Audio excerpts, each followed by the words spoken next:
Důvěryhodnost firmy je pro její komerční úspěch velmi důležitá ve vztahu k zákazníkům, zaměstnancům, akcionářům.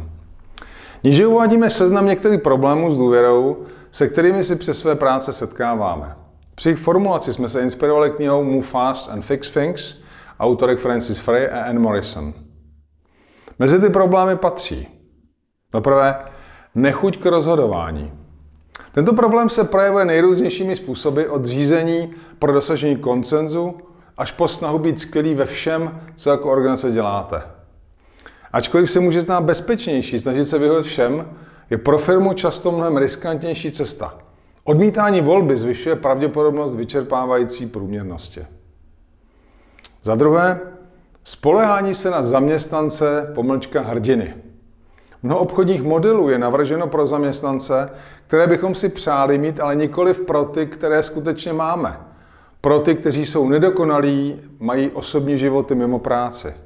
A pokud je vaše činnost závislá na lidech, kteří neustále překračují své pracovní možnosti, připravte se na to, že budete muset vynaložit mnohem větší úsilí, abyste tyto kouzelné nadlidské bytosti našli a odměňovali je nadstandardní odměnou. Za třetí, syndrom lesklého objektu. Lidský mozek je nastaven tak, že se soustředí na novou neotřelou věc, i když stará věc je důležitější. Nedostatek disciplíny při hledání nových příležitostí tak ohrožuje váš obchodní model.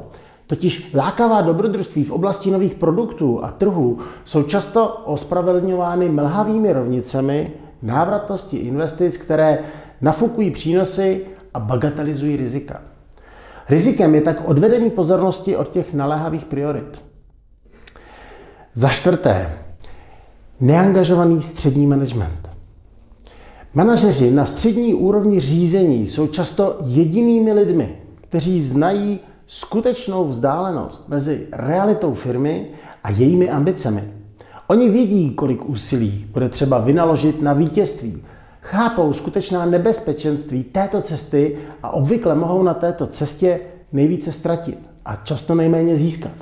Místo toho, aby byli ve velkých chvílích změn zapojeni, střední manažeři jsou často přehlíženi vedoucími pracovníky, kteří se soustředí na inspiraci lidí v prvních liniích a získávání podpory na nejvyšších místech. Za páté, necitlivý vztah k času druhých lidí. Příliš mnoho organizací až příliš pohodlně plýtvá časem svých zaměstnanců na všechno možné. Od uživatelsky nepřátelských technologií přes komplikované procesy až po odkládaná či nejasná rozhodnutí. Náklady na ušlé příležitosti jsou přitom nevyčíslitelné. Za šesté, vysoký výskyt tzv. Nedělního strachu. Pokud významné procento vašich kolegů cítí hrozivý pocit strachu při pomyšlení na povinnost jít v pondělí do práce, pak je něco ve vztahu k zaměstnancům narušené.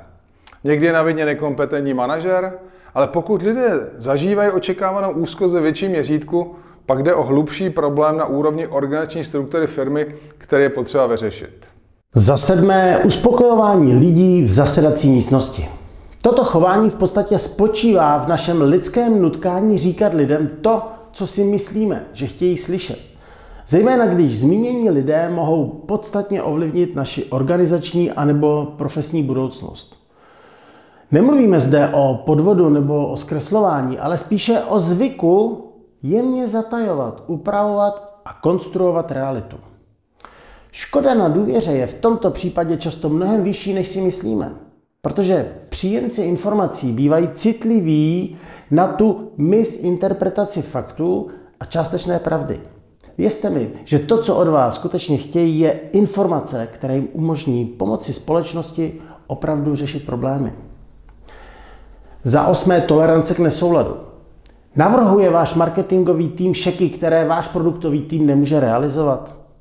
Nedostatečný soulad kdekoliv ve firmě je problém, ale největší pozornost věnujte nesouladu na úrovni organizačních útvarů.